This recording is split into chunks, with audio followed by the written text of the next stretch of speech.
With T matching Simone's win tally in Canada, he pulls far ahead of the field on points.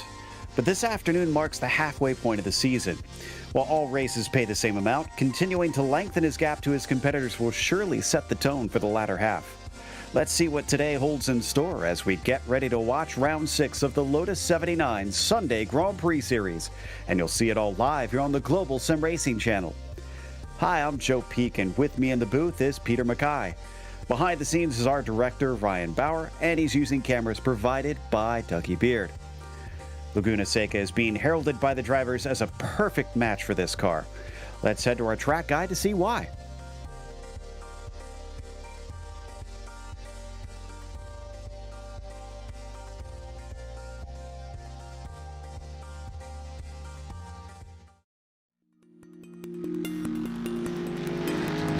Welcome to Laguna Seca. Located just east of Monterey, California, it's hard to deny that this is one of the more scenic American road courses.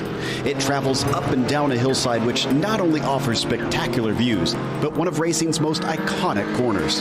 Clocking in at 2¼ miles in length, 11 turns split up the current configuration. I say current because up until 1988, the track's layout was shockingly simple with a mere 9 dangerously fast corners. But despite becoming a much more technical track, this difficult nature was retained in its modern form. Turn 6 in particular places an emphasis on precision and daring with its tricky dip at the apex and narrow racing line. But the most well-known spot on the track is of course the corkscrew. Blind and kinked on entry, it then whips the driver through a chicane which drops you nearly 60 feet.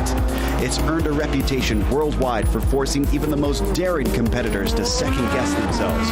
But there's honestly a refreshingly wide variety in types of corners, making it a perfect track for driver coaching and training. Elevation changes, differing cambers, and every sort of apex imaginable leaves seasoned veterans and newcomers alike spending hours trying to perfect a lap. With the track becoming popular for hosting IMSA, IndyCar, and MotoGP in its recent history, it also brings out lots of vintage racers due to the Monterey Historics each year. Likely to remain a fixture on the American racing scene, this legendary circuit is almost always high on drivers' best of lists. Its history and its uniqueness are sure to delight all for years to come.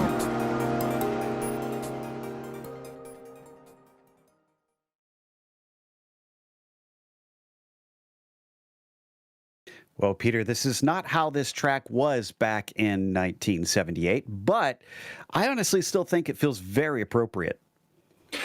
It certainly does, yes. Such a challenge, WeatherTech Raceway Laguna Seca. Of course, very much the epicenter of the highest level of classic motorsport in the real world, of course, with Rennsport Reunion and also with Monterey Car Week as well. So a lot of these cars in the real world would be worth, well, probably more than the fortune of a small country. And they gather here in Monterey. And what a crazy undulating circuit it is here at Laguna.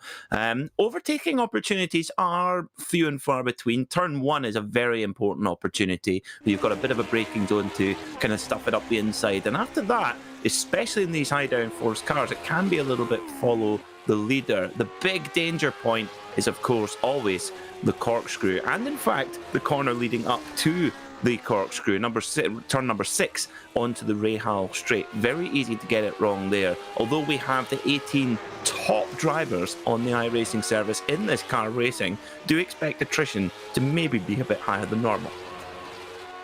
Yeah, it's a tough one for sure, especially in older machinery. Now, we briefly mentioned the championship a little bit earlier, and as we look at the drivers' points there, you can see 49 ahead of Gernot Frische, who is still yet to win one this season.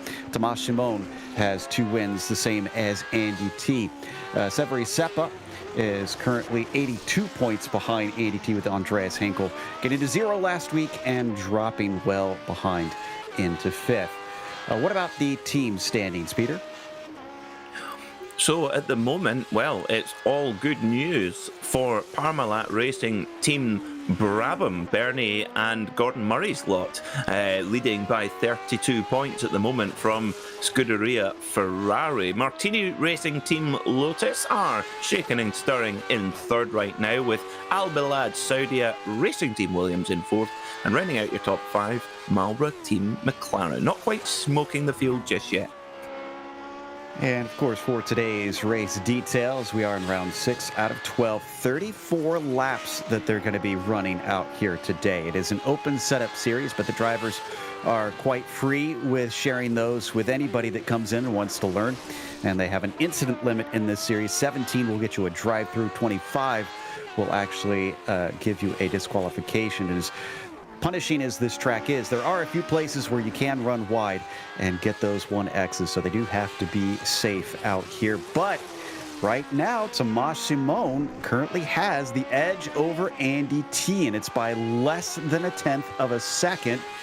It looks like T is coming around to finish his second lap. Let's see if he can take that pole away from Tomasz as he crosses the line. It's a 109.8. That'll do it. He is 3/10 ahead of the number 2 now. Wow, what a lap time from Andy T. Well, he did say after his dominant win at Mosport last week, he did say that he really, really liked it at Laguna, and that's not what you want to hear the driver who's just dominated a race say. Oh, I love the track we're going to next. Never good. So I think we're going to be in for a real battle. Now, I am delighted to see series legend Teemu Vaskilampi back on track and right back up the front where we know he belongs, Joe. I think we are in for an epic battle because I just saw Simon take his second lap. He also went down to a 109.8, but he was 4/100ths off of Andy T for that pole. This could be a wild one. Severi Seppa, who comes around for his second lap. Let's see if he can go any quicker than a 1:10.8 as he climbs the line. It'll be a 1:10.5, 3/10 faster, and that will jump him up into 7th.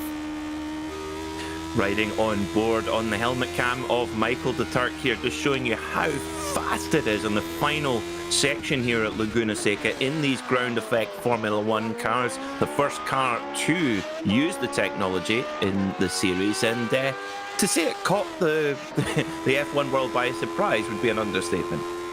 Absolutely, and let's not forget, next year we're kind of going a little bit back to that, using the ground effects a lot more, and the 2022 regulations of Formula One. As Michael de Turk, his first lap was a 1:10.849, so that'll put him into 11th. Looks like we're still waiting on Banker to set a second time, and that's it, just de Turk and him. Here we see the number 7 heading up towards turn 5, and then the huge climb uphill that eventually culminates in the corkscrew.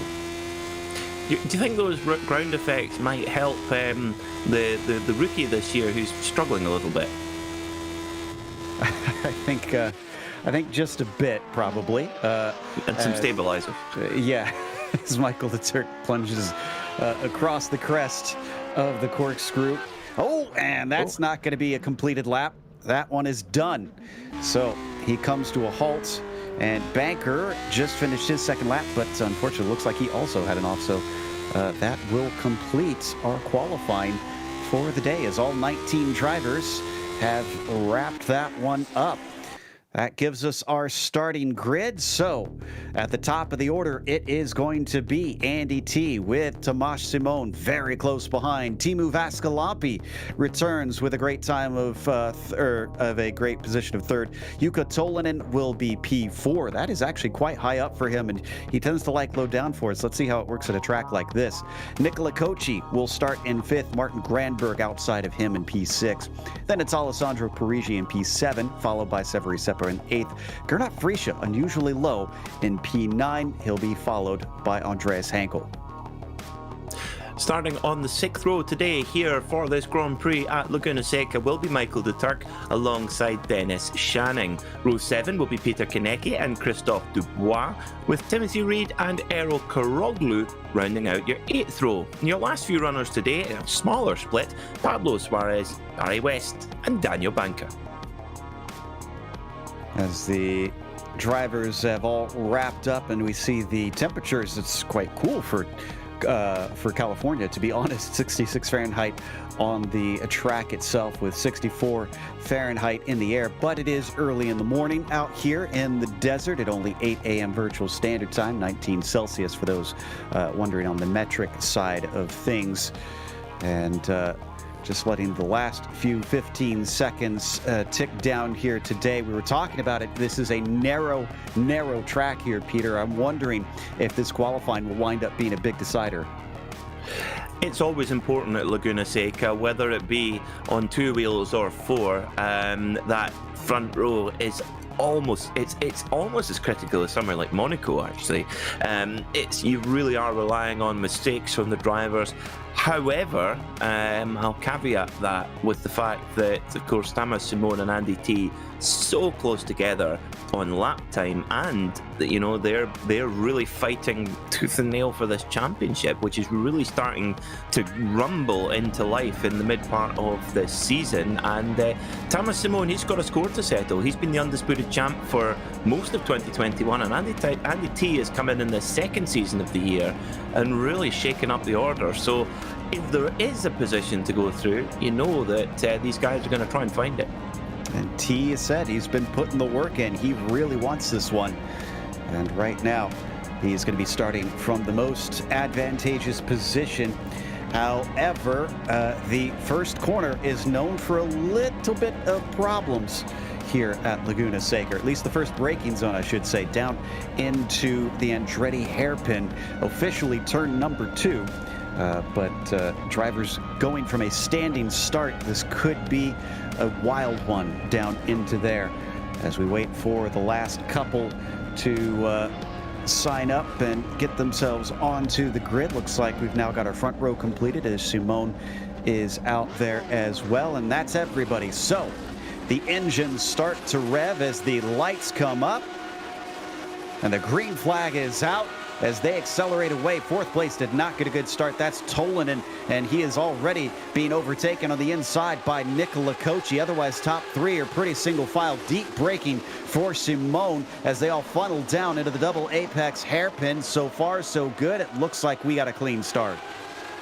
Very good respect from all the drivers there. It's really difficult when the drivers are starting from a standing start. The tyres are ice cold, and you're really asking a lot of them coming down into the Andretti hairpin. We've got one car off at the back there. We'll come back to who that is. It might be, I think it's Errol Koroglu as well. But look at how quick Andy T and Thomas Simone are breaking away. Nico Cochi trying his best to keep pace, but the Italian driver's going to have a lot of work to do if he wants to latch on to the leaders.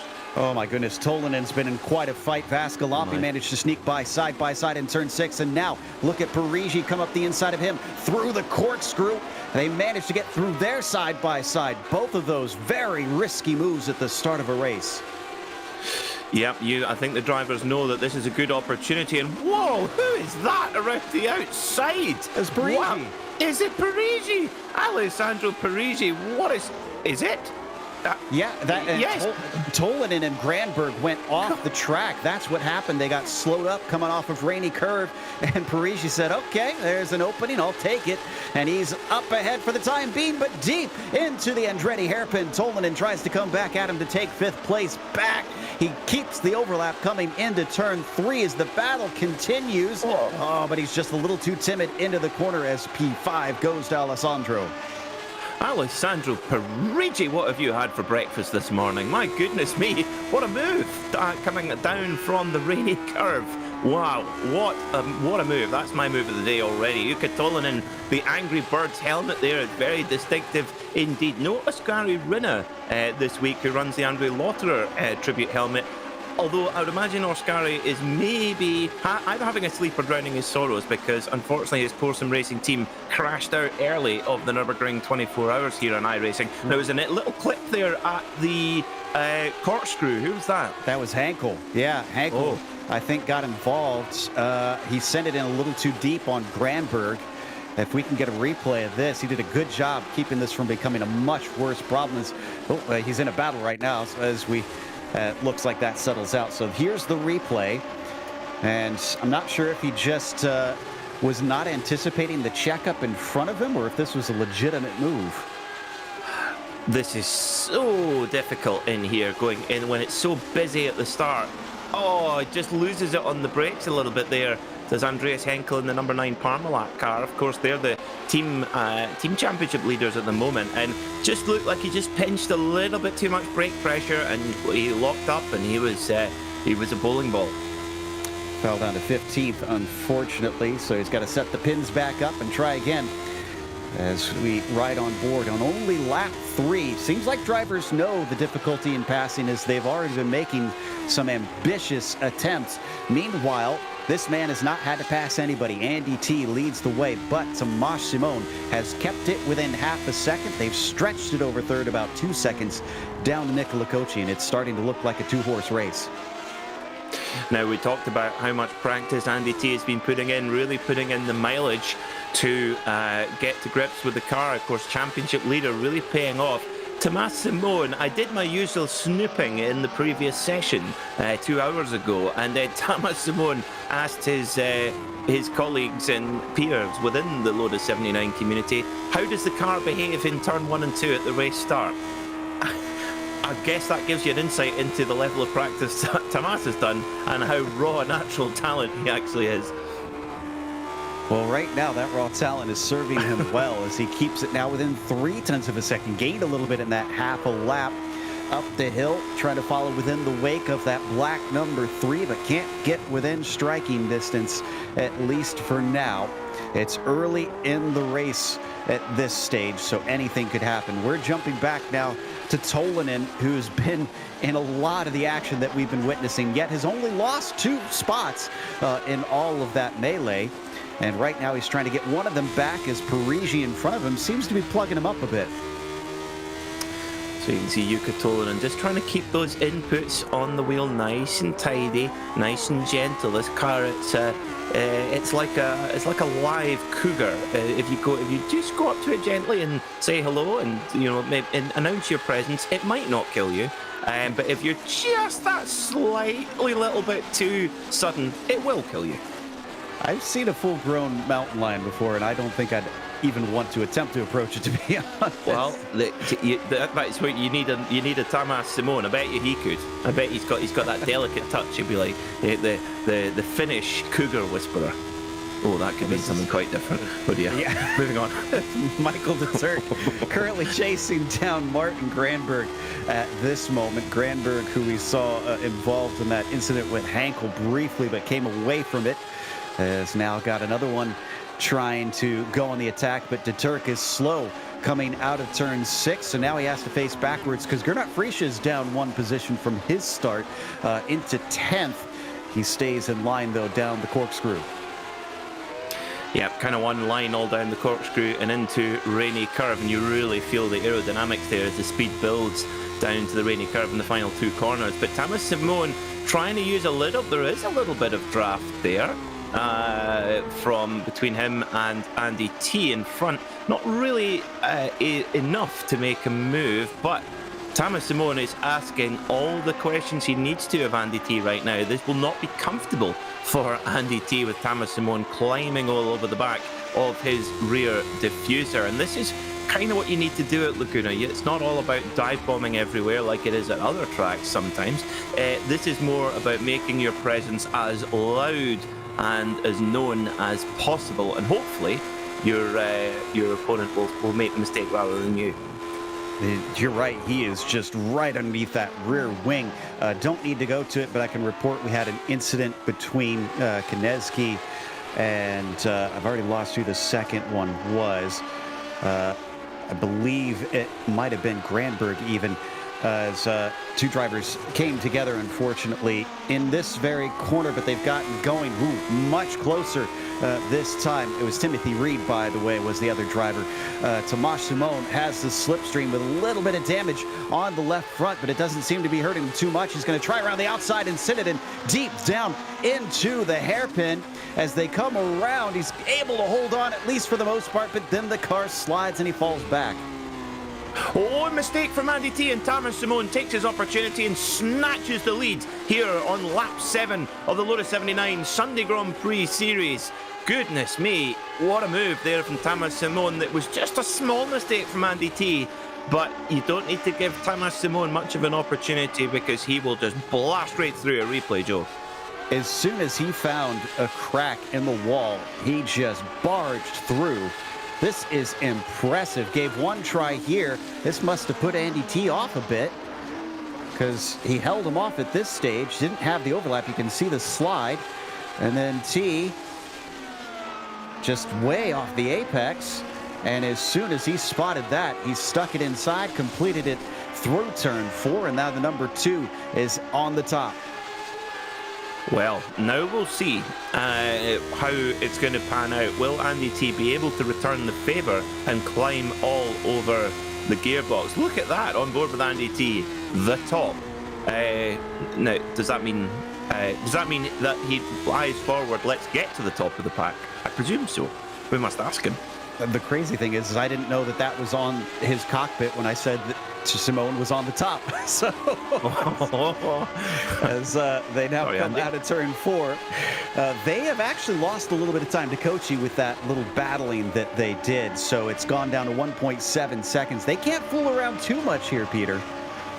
No, they can't, because they'll have Nico Kochi and Teemu Vaskalampi coming onto the scene as well. And I cannot say how great it is to have Teemu back racing with us. I remember the first ever race I called in the Lotus 79 Sunday Grand Prix series, and Gernot Fritzsche and Teemu Vaskalampi had one of the finest battles you'll ever see in motor racing at one of my favourite circuits, VIR. And the amount of times they were side by side through the carousel, absolutely exceptional. And always sticks in my mind. What it is about this series, there's always just these mega drives come out almost every week. Well, it brings the best out of some of the drivers, that's for sure, as we watch Parigi try to hold back Tolinen.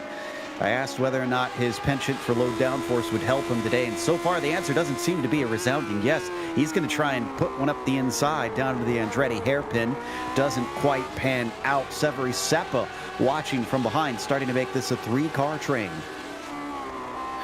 Yep, Severi Seppa wanted to try and move forward a little bit here, running in 7th position right now, but it's a long race round here at Laguna Seca. There is very, very little rest, even on the front straight. It's not really a straight, it's actually a very, very steady and slight curve.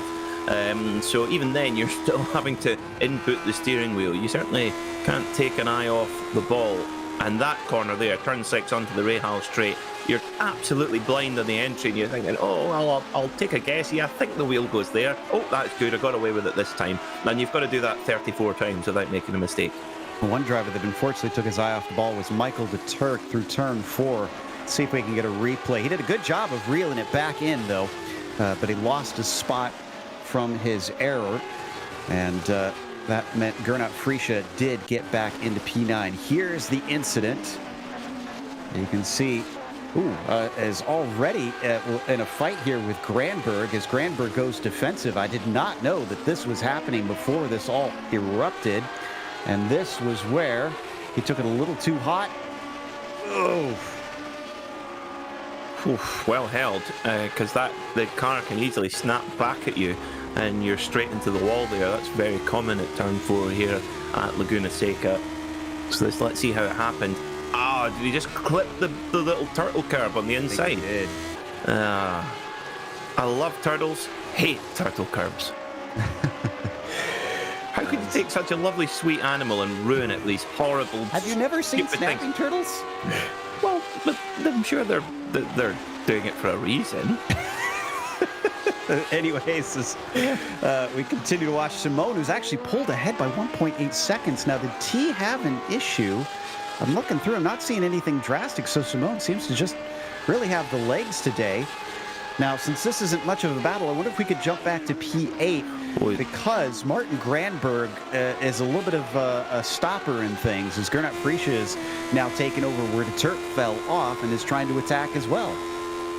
Well, talking of Thomas Simone there, 1.3 seconds quicker than Andy T last time by. So there must have been a mistake. And looking at Thomas Simone, his lap times were pretty constant, whereas Andy T was about that much off his best. So must have been a mistake from Andy T somewhere. And well, Thomas Simone, we did say he'd be back to prove a point, and it didn't need much of a mistake from Andy T. And like you say, barged his way through, and now he's in that clean air.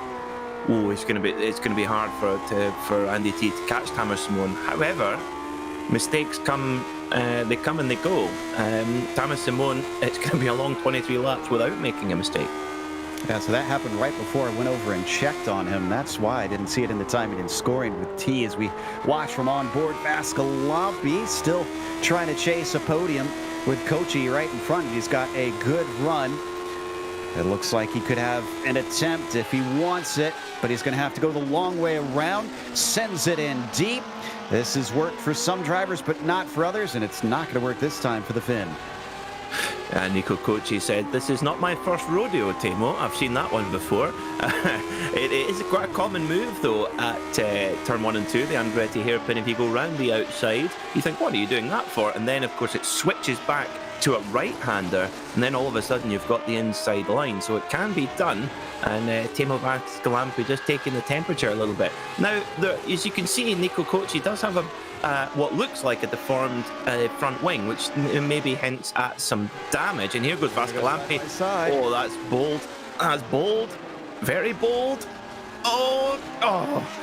I think Kochi was almost being a bit too polite there, so maybe that front wing damage is actually hampering Nico Kochi a bit, because I did get a tip-off from, shall we say, a front-running driver in this series who did say that the front wing damage that shows up on camera is not necessarily as damaging as it might appear. Well, it almost looked to me like Kochi was playing a game of chicken, and he lost that time. Vascalampi does get that P3. I went back when I had some time and checked on what happened to Andy T. He also did a similar thing into the corkscrew, outbraked himself, nearly spun it, and that's what lost him the time that has put him behind by about 2 seconds as we once again glance at Granberg and Freesia. Martin Granberg, former championship frontrunner in season 1, started really, really well in season 1 here in 2022, but yeah, it's still running up and clicking off those top 10s. A little bit of a quiet day for Gernot Freesia, though, Joe. Yeah, he's not making the progress that we tend to see him do when he has a poor qualifying. He climbs his way forward and winds up with good results, even if he can't get the single lap pace. Right now, I wonder if this is a little bit more of the track proving difficult to try and get by the slower drivers as we hop on board the helmet cam, seeing if he can stick with Granberg close enough to maybe have a go down in the Andretti hairpin. Definitely not close enough here in the final corner. Off the turn, he just doesn't get the traction down. Fastest lap of the race for Andy T. That's how you bounce back. That's more like it. 1 minute 10.894, about 0.2 of a second quicker than Thomas Simon, our leader, as we see Gernot hanging it around the outside. Now, that's what Vascalampi tried. Gernot Freesia, the wily old fox that he is, makes the move. Great stuff there from the former champion. I didn't think he was nearly close enough, but he proved me wrong. So up to 8th now, and he's got to make up about 3.5 seconds to reach Seppa, who is next on the road. There you can see him just at the top of the hill as Freesia came around turn 5. Boy, yeah, Andy T is responding. It's down to 1.6 seconds now at 10.8. Has set the fire underneath him. Let's see what it's going to be this time across the line. There you see the difference in the last 5 laps between them. As Simone crosses, it'll be a 1:10.9. He tries to pick up the pace, and it is another 1:10.8. In fact, even quicker, another fastest lap from Andy T. Wow, he's top of the timesheets, certainly as far as fastest laps are concerned, is Andy T. And, trying to hunt down his emerging rival here, Thomas Simon. 1.7 seconds is the gap, and we're not at half race distance yet. That's 2 laps to go until we get to that point. So there is plenty time. Well, 19 laps, 1.7 seconds. Just a 1/10 of a second a lap, Joe. No problem. Easy peasy. Haha. Well, one thing we haven't taken into account is they might come across lap traffic at some point. We still have 18 drivers out here, so that could make for an interesting time to be sure as we watch the battle for 5th being led by Parigi. This is Tolanen along with Seppa chasing. Yeah, of course, the drivers, especially at the front, must have been quite glad when they saw that we ended up with 2 splits here for this race, more than the maximum number for one race, and then it splits into two. So we nearly had 36 drivers, which honestly would have given a completely different complexion to the race. Certainly. Just imagine doubling this and seeing that many trying to work their way around different lines between our three competitors here through the Andretti hairpin, but nobody able to take advantage of it quite yet.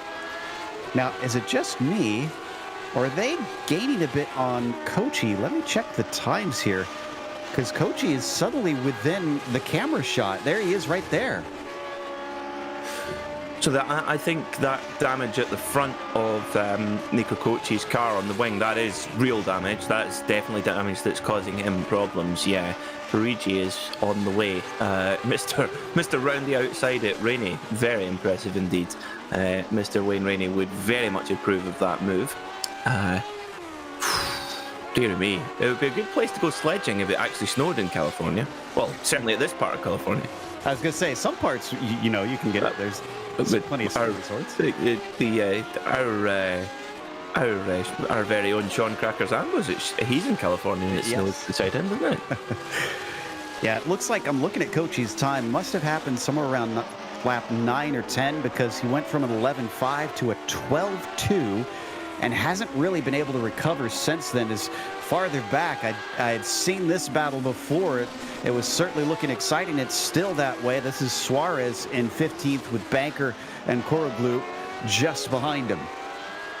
Now, Joe, it's just come to me that, of course, the Lotus 79 was very much a quantum leap in aerodynamic technology, with finding out the ground effect technology that sucks the car into the ground. But back in 1966, another very much quantum leap into, well, really the first quantum leap into aerodynamic performance was with Jim Hall's Chaparral. Whoa! And that's chapeau into the wall for Daniel Banker, and that's a big hit from behind, and he's got a lot of, oh no, that's done. That car is completely toast. Yeah, that was Koroglu who got into him there. Oof. Let's watch it one more time. He had a valiant go at the position, trying that outside move. We've seen so many attempts here. And well, what happened into 3? Let's watch this again. So that's the Turk at the front there. Oh, just gets a little bit of, actually it was his own mistake.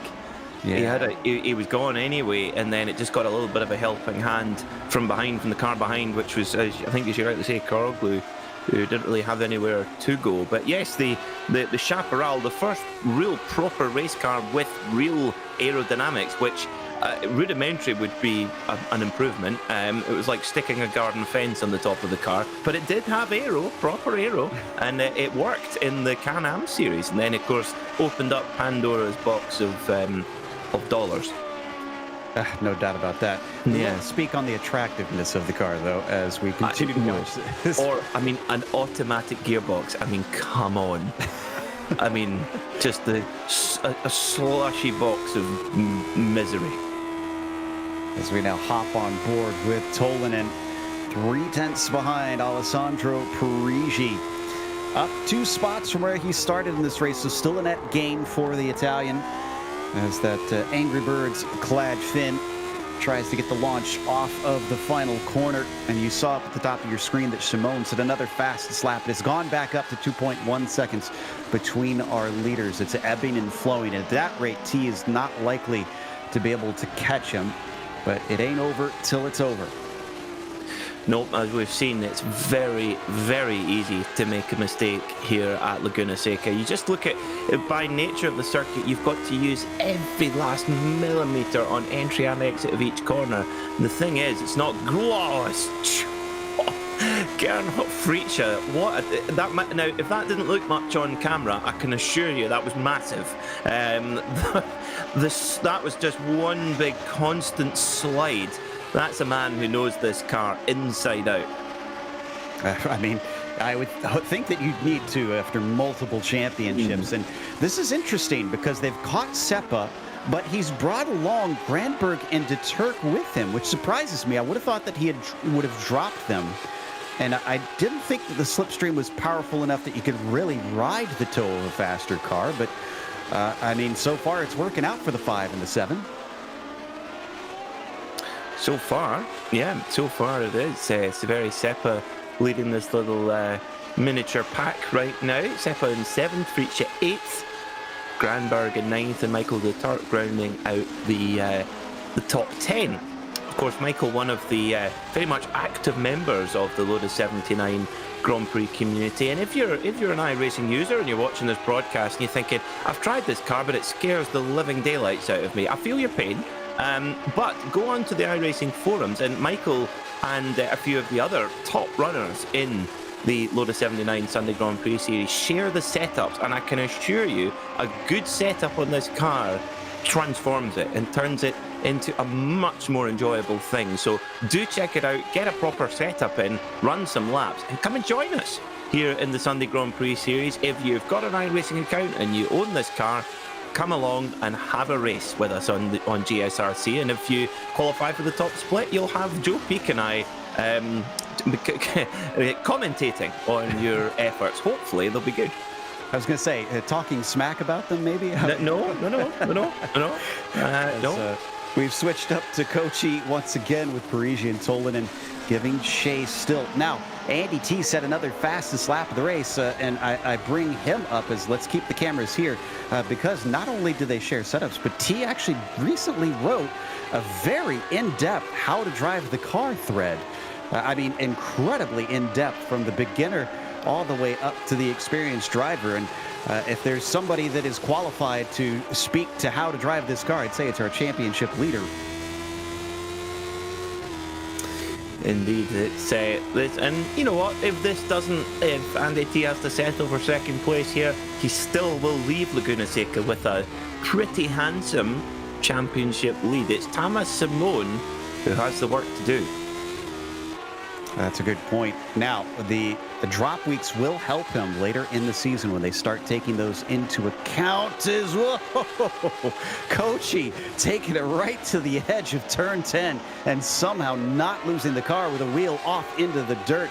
As Parigi, I would have thought would be much closer after that, but it's not meant to be. Coming across the line, Tolanen actually gets a decent run and down into the first braking zone. He can't quite attack, at least for the time being. No, you think that maybe Nico Kochi is starting to struggle now with that car, just a little bit running wounded as well. And Parigi, his car looks very much in good order. So I tell you what, this has been a standout performance of the season for Alessandro Parigi, who we also see in the Grand Prix Legends series in the Lotus 49s on a Saturday afternoon. Yeah, I think this will be a handy haul of points for the number 12. And I almost wonder if Kochi, with how much he's sliding around, wonder if he's overdriving the car a little bit, trying to compensate for that damage. I think it's very, very easy not to do that, I would say. Nico Kochi, well, he's still lapping close to his best, 111.6 last time. His best is a 111.3, but Vascalampi has just set one of his fastest laps, 110.9 for Temo. So a podium on return for Temo, that would just be fantastic. Oh, there was a look from Parigi that time. I'm surprised he didn't actually have a go at it. Braked a little too early to be able to overtake Kochi, but he's still got plenty of laps left. And just another little poke as they run down the short stretch into 4 here. Do we have another problem with Andreas Henkel? I just saw him drop a spot. Yeah, I think an off track for the number 9, unfortunately. Allows Dennis Schoening to get through. So not so good for Andreas Henkel, the man with the martini overalls, which always like those. If you're a fan of F1 nostalgia, this is definitely the series for you. With all that, I love all the throwback liveries that we have in this series. Andy T, he does buck the trend. It's his own livery, but it's kind of in a sort of 1970s style, sort of. Yeah, no, I think it does. It's very simple, and not many of those liveries really had a lot of complexity to them. So I do appreciate. I like a black car, with that being my main color. Is we actually have a pass with Parigi, and I think he's finally got Kochi. Kochi tries to come back at him, but he can't get the launch off of the Andretti hairpin. It was a long time coming, but the 12 takes fourth. Great move from Alessandro Parigi. Let's get a look at it again to see how he gets this one set up, and it all sets up from the final corner. Gets in the draft. Parigi's definitely struggling on straight line speed, and that's normally not such a problem here at Laguna, and he doesn't fight it too hard. Opens the door up, tries to try and hook it up the outside, but Parigi's got the job done. And tell you what, Kochi nearly is able to counter-attack, but Parigi goes through. Coming back to Andy T's livery, it's a bit Flash Gordon, and that's a good thing. I can see that. Yeah, Death to Ming. I was just going to say, it makes me think more Ming the Merciless, honestly. As off. Ooh, quarterback. Big correction there for the number 11 of Tolanen. Otherwise, I thought he was going to have a go at Kochi in the 6. He's still going to think about it, but looks like Kochi is going to send it in deep enough to hold it off for the time being. This is essentially putting a tourniquet on at this stage, as Kochi's just trying to stop the bleeding. Wait, are we still talking about Flash Gordon? Saved every one of us. That's one of my. I just love that film. It's so wonderfully bad. It's great.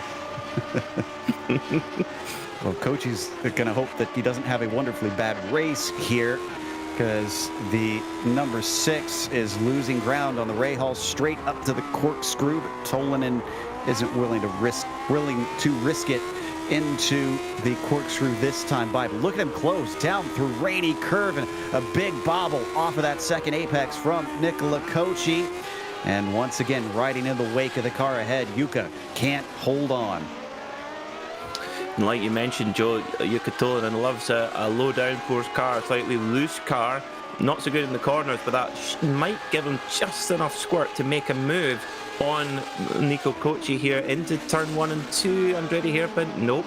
Kochi's got it covered off. Just tries to cover the middle ground there. Not too much room on the inside, not too much room on the outside. Very, very clever there from the number 6 car of Nico Kochi. 9 laps to go here at Laguna Seca, and that gap between Thomas Simone and Andy T is frozen solid around 1.7 seconds or so, and just one mistake from Andy T lost him 1.3 seconds on one lap, and that has been the difference. That's how high a level these guys are operating on, and it's how close they are actually matched. And striking too, because last round T took the fight to Simone and controlled that race, took the victory. Now it is switched around. Simone, despite not out-qualifying, attacked, passed to the place that it's hard to pass, and has not looked back since. T has not been able to respond. So the psychological battle between the two is just heavyweight blows back and forth. When you look at those lap times, those are qualifying laps of dreams for pretty much anyone else in the world on iRacing. I mean, 110s, 5 1-minute 110s in a row is, from both of them, absolutely exceptional driving from both. And I really, really hope that if we get an iRacing Dallara IR1 World Championship, I really hope and predict, I'm happy to predict, we'll see both qualify for that event if there is the chance to do so. I certainly hope so as well, as we watch from onboard. Tolanen still trying to catch up to Kochi, and each time he gets these great runs up the straights, he gives it away through the corners, especially places here like through rainy curve where the car just can't grip as well as Nicholas can. Now onto the front straight. This is where he needs to be tucked right underneath that number 6 car. And he's not quite looking like it. Let's see if this straight line speed will come in handy. This is the time to use it. It's about the only time you can use it. Is Tolanen going to be brave enough on the brakes? Kochi just gives a little bit of room on the inside, then says, no, you don't want it? Okay, slam. Door gets shut. and they continue on, riding on board with Michael de Turk in the world's fastest bathtub. Yeah, right now he's behind Granberg, Friscia, and Seppa. This is the fight for 7th. Friscia had a little bit of a look coming into the Andretti hairpin. Didn't pay dividends, but he's hanging with it. He's gotten up to 8th after starting 9th, falling back down a couple spots and fighting his way back. Seppa in front of him doesn't seem too phased, though, in that Williams. Nope, you need to get up pretty early to get Severi Seppa rattled, but Gernot Friscia is going to try it here in this Parmalat machine, the number 1 car. Now, that doesn't mean that he is the defending champion, although he has been many times in the past. Cut in. Tolanen has gotten side by side, and now that it's a drag race, he's going to have the advantage. Not only that, but he's inside coming down into the first corner. Kochi, not sure if he's going to be able to do it. He's going to try and hold around the long way, but no, it was not meant to be. Jukka takes another one. Good job there from Jukka Tolanen, makes the move, and be interesting to see if we can find out what happened to Nico Kochi quite early in the race, because he's been carrying that damage for most of the time. Normally Nico comes in to chat to us, so we'll see if we can find out for you folks. But yeah, just coming back to Gernot Friscia, if you see him running the number 1, that doesn't mean he's a defending champion, although he has been many times. That means that is the seed based on iRating. So a little bit like a golf handicap based on your results. If you have good results, your iRating goes up, and the opposite is true if you have bad results. So what that means is he's the top seed. He has the highest iRating of anyone in the field. Andy T is 3rd seed, so he's the 3rd highest iRating as well. So, and I can't remember, I don't think I can remember any race where Gernot Friscia hasn't been car number 1. Yeah, and the reason for that is because he's got a nearly 8,000 iRating that's been hovering around there for some time. Andy T, though, set the fastest lap of the race last time through by more than 1/10 of a second, it looks like, over Tomasz Simon.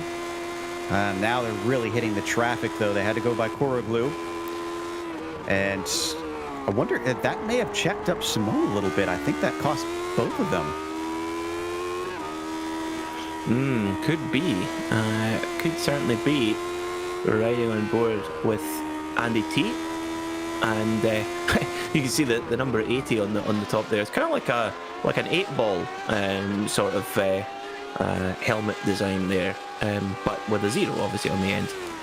Oh, he's even got T on the helmet. That's with the red bear. It kind of looks like a college basketball mascot. I was gonna say it made me think of Deadheads, honestly. Garcia looking aesthetic there as they now come down to 4 laps to go. T cuts it down to 1.4 seconds, and we've seen this from him before, and Simone responded, getting it back up to over 2 seconds. It's going to take some drastic measures from the 3 to make a race of this for the final few laps.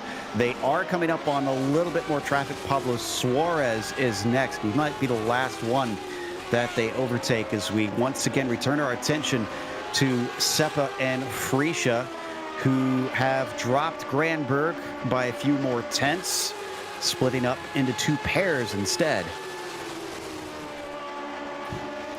So this is Gernot Friscia's opportunity to try and recover a few spots. He's very much a race man rather than a qualifying man. Certainly in this season, it's you wonder maybe with just that tiny bit more pace in qualifying, Gernot would really be able to get the results he'd maybe due, because he's been fantastic in the races, just always had to start a little bit too far down the pack.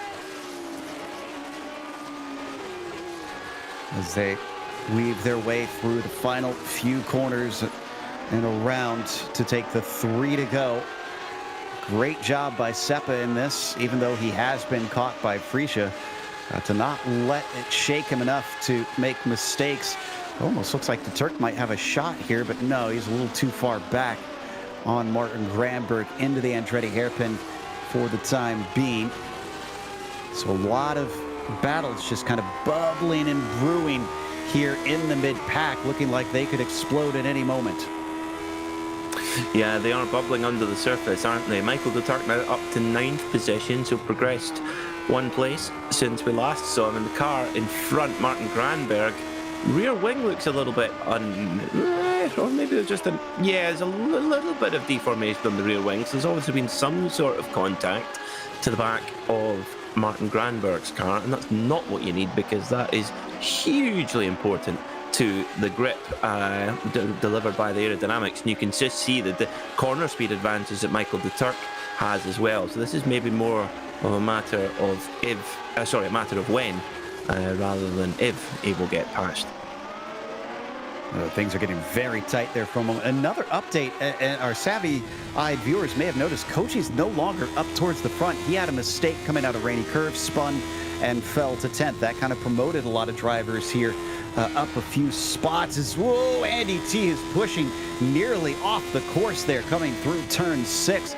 He's not giving this one up lightly, pushing every inch. He's given it everything, that's for sure. This is the closest it has been for quite some time. 1.4 seconds, the gap that will take the white flag next time by. In fact, the white flag will be being prepared by Barney the flagman. And 1 lap to go here at Laguna. I think it might just be a little bit too little too late, but of course remember, a bonus point for fastest lap of the race, and that can really make a difference. Yes, you might have lost out on the race win, but that bonus point can just be that nice little consolation prize. We look away for 2 seconds, and suddenly it all happens. Freisha got by Seppa into the hairpin, and then Granberg got hit from behind by de Turk, lost a few spots, and kept going. So some big incidents there in the mid-pack that unfortunately shuffled up the order in a big way. As this final circuit around the track, Tomas Simon holds it about 1.2 seconds. As long as he keeps this thing steady and doesn't make too many major mistakes, he's got this just about wrapped up. Corkscrew provides one of the major challenges, and he is smooth through there. T knows he's really going to have to hustle and take advantage of anything, and he's doing it. He's got it down to 1 second on Tomas Simon, but with a corner to go, Tomas just has to successfully apply the throttle, and that he does. Out of the final turn, setting the tone for the latter half, Tomas Simon takes the fight back and wins over Andy T, who finishes second. It's a distant third for Vascalampi, taking a quiet race to round out the podium. A 1 minute 10.272 on that last lap for Andy T, the fastest lap of anybody. Absolutely exceptional. Claims that bonus point. Has to give best to Thomas Simon today, but he'll be back. Tolanen Parigi goes to Parigi. That gives him 4th. Tolanen with a top 5. Only battle we've got left on the track is for 11th. And Granberg trying to hold back Shaning after Martin is dealing with damage, being punted off the track. He's slow off the corner, but it's not enough time. And it looks like Shaney's not going to be able to overtake him. That's the last of them. So let's take a quick break here on the Global Sim Racing Channel. We'll come back with the official results as well as driver interviews. So don't go away.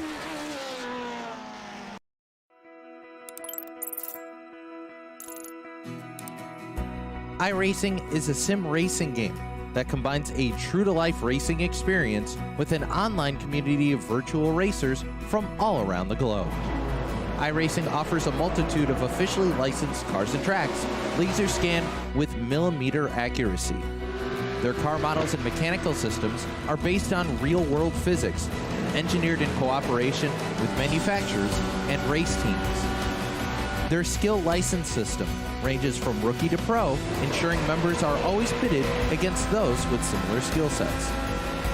Members are able to sign up for a weekly race series, compete in time trials, host a private race with friends, and participate in racing leagues created and run by the community. With over 170,000 members, iRacing works in partnership with renowned motorsports organizations like NASCAR to deliver virtual races based on the real-life NASCAR Cup Series, as well as many other series on the NASCAR ladder. iRacing also features team racing, providing a variety of options for members to create and manage their own teams.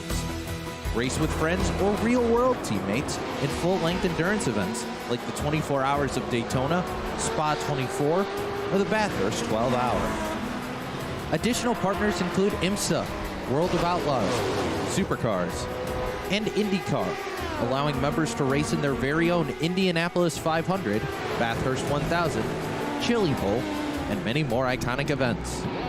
This is iRacing, delivering the most authentic racing experience short of getting into a real race car. Sign up today at iRacing.com.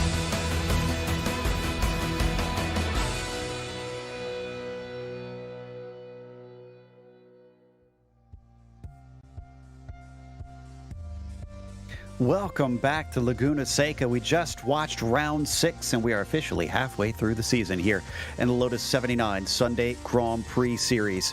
This time, though, Tomas Simon takes his 3rd win of the season over Andy T. T started on the pole, but with a little bit of a mistake, the door was open. Tomas Simon only needed that to sneak through and not look back. T followed him home by about 1.2 seconds. Teemu Väisälä was in 3rd, and then from there you get to some much bigger gaps. Alessandro Parigi taking 4th, with Jukka Tolinen behind him getting a top 5. Gernot Friese fighting tooth and nail, but his qualifying has been letting him down lately. He finishes 6th in the end. Severi Sepä took P7 with Michael de Turk in 8th. Nicola Cocci, who was up for a top 5 for a majority of the race, unfortunately got some sort of damage, though we're not sure what is from, and finished 9th. Andreas Henkel rounds out your top 10. Finishing in 11th today here at Laguna Seca was Martin Granberg. Behind him, Dennis Shanning, Christophe Dubois, and Barry West, the last driver on the lead lap. And the drivers finishing off the lead lap: Pablo Suarez, Errol Kologlu, Peter Konecki, Daniel Banker, and Timothy Reed. And that takes us to our 2nd place finisher for the event, Andy T, joining us here. Andy, it wasn't a win today, but you started on the pole. Do you feel like the couple mistakes that opened the door for Simone really is what made the difference in today's event? Yeah, for sure. I don't know if I said last week, but you just can't pass here unless someone makes a mistake, and I made about 4 total today. It's just a shame, really. If I'd made those when he's a 2.5 back, not a problem, but yeah, Ripperoni. I'm still pleased with my pace, though. Well, and the good news is you also have a decent points gap, at least at this stage, before we start counting the drops going into the halfway. Coming into the latter half, though, things switch gears from a very short lap to a very long lap heading off to the Nürburgring. Would you consider that track one of your strengths? Nope. Hate the place. I think it's horrible for racing. We have it on the calendar because it's popular, but it just turns into a procession. And if you're close to someone, it's a game of draft. Like, sorry, Nürburgring lovers, not a fan. It's understandable. It can't be everybody's cup of tea, but we now obviously have to think about the points game coming into the latter half. And I know you say, you're always racing 100%. You're not here to just follow somebody, but does this change your approach at all, knowing that you have at least a bit of a buffer heading into the last 6? Just drive fast, race people if you need to. That's all you can do. Congrats to Tamas, by the way. I haven't said that yet, but he's done basically no practice, turned up and won the race. So fantastic. And credit to him, he's already messaged me and said I had the pace. So top bloke. I'm glad to see this friendly rivalry really brew into something that's been fun to watch for us. Congratulations, Andy, and hope to see you back next week. Thanks, guys. Great broadcast as always, I imagine. That was Andy T, 2nd place today. And up next, I believe, our 3rd place finisher, Peter, has caught up with Teemu Väisälä. Teemu, welcome to the GSRC commentary box. How was that race for you today out there at Laguna Seca? Well, yeah, it was fine. I guess I make a huge mistake on lap 1 in race, and I just forgot the car doesn't turn. Lap 1, I'm not many laps down with race setup, so that's the reason. And I lost position and had to defend against Jukka quite hard. But after that, top 2 was gone, but podium was goal after that. I must say, Teemu, it's been fantastic to have you back in the series. We've not had you here for a little while. Was it good fun being out there racing wheel to wheel with the guys today? Yeah, well, I had only some wheel to wheel lap 1, and basically I was defending, and then I guess against Nicola. But I just watched the replay, and he got some damage when I was still behind him. After the start-finish line, he hit some cones. His pace went down. I was wondering what was going on. So it was going to happen because of that damage. It would have been a much harder fight without if he didn't have damage. Certainly, these cars, they are fragile, aren't they? That's for sure. Now, I think maybe the one question that's certainly on my mind, and hopefully to our viewers as well, when are we going to see you back, Teemu? Will we see you at the Nürburgring next time out? Oh yeah, that's one of my favorite tracks, so of course I will be there. Excellent. Always good to hear. Before we let you go, Teemu, anyone you'd like to give a shout out to? Just Lotus 79 guys and regulars and you guys for broadcasting. Thank you very much, Teemu. Much appreciated. And looking forward to seeing you out there at the ring next week. Bye. That is our third place finisher, Teemu Vaskilampi.